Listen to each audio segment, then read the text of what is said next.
Hello, everybody. This is Brandon, and we are now in week 2 and discussing ethics theory. Okay, now we have an overview.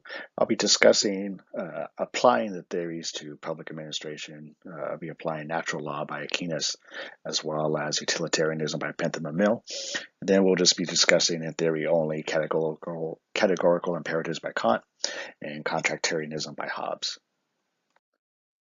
Just looking at natural law and its application in the real world, we have the theory, natural law theory by Thomas Aquinas, stating that rationale is very binary, good and evil, and that the morality is inherent. So we're inherently good, and things that are bad, inherently evil. There's no really gray area in between, and that things just are true, false, yes, no, 1-0, very binary.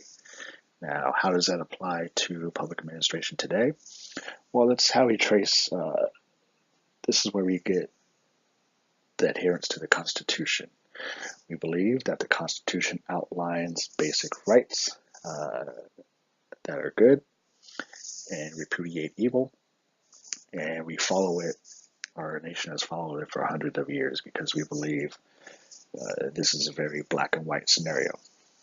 The trouble is that people differ in morality and values.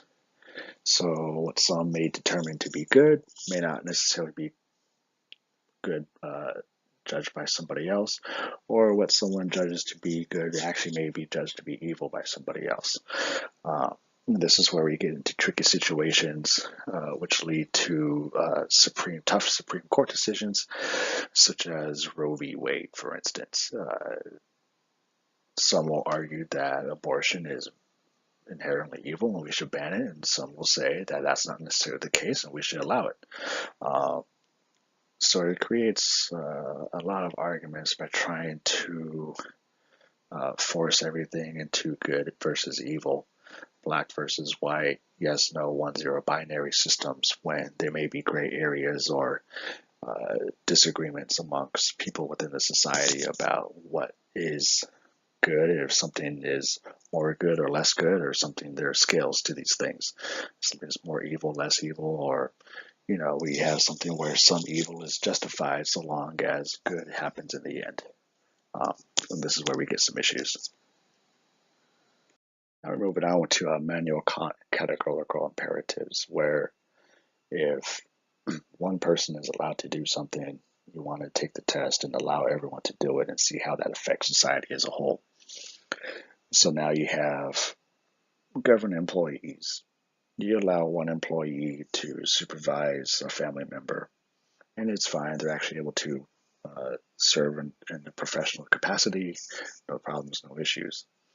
However, applying categorical imperatives, if you allow that, you must allow that all the way throughout the nation for all government employees to be able to supervise family members or work for family members. And then that's when you start to see problems because people are diverse. They have different relationships with family members. Some like to push the boundaries much farther and take advantage of the situation and treat their family members differently than their other employees. And that's when you start to see the problems. And then you have to ask yourself, okay, it may work on a small scale, but if I open up the doors to and apply it universally, will there be problems? A very trivial example would be like a teacher who allows a student to chew gum and place gum on the top of their desk or underneath their desk, where one piece of gum by one student is not a problem, but now they must allow applying these categorical imperatives. While you allow one to do it, you must allow all students to do it. So now you have a school full of gum, desk full of gum now, because you open up the possibilities.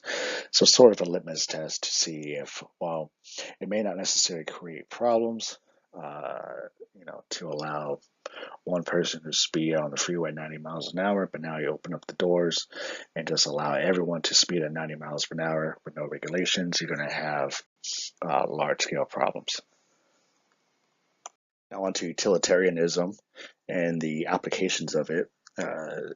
This was an idea formulated by Bentham and Mill, and they emphasized the binary role of pain and pleasure, associating pain with evil and pleasure with good things. If people had good lives, it was full of pleasure, and bad lives and bad actions led to bad consequences, which was pain.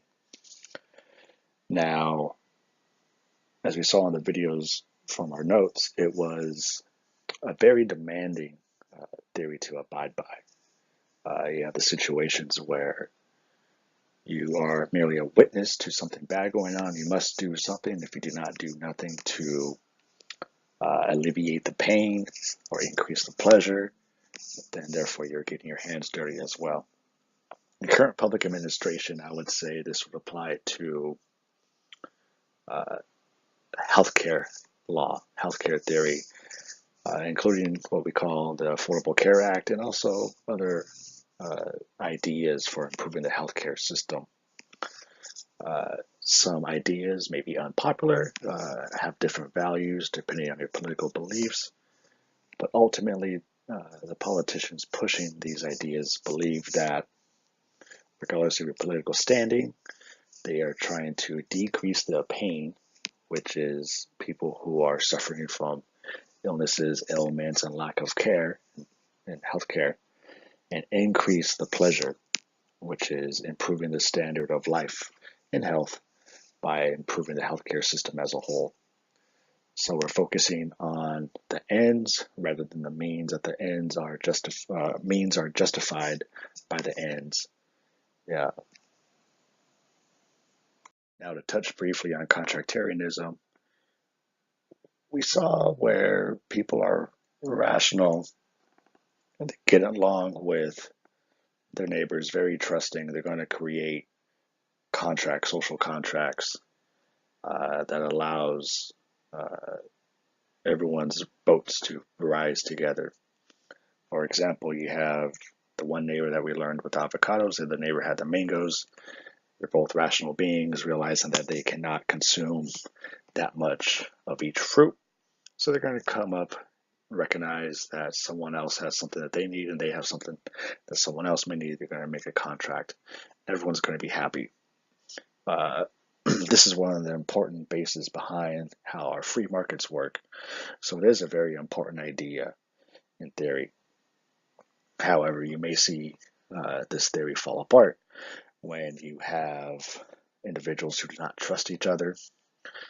We start getting into game theory, prisoner's dilemma, where people are making decisions based on assumptions, and these assumptions, although they may be rational, they may not necessarily hold true or be factual.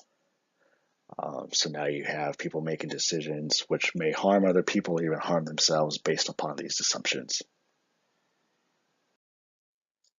All right, and I just want to thank everyone for listening, and that's a wrap.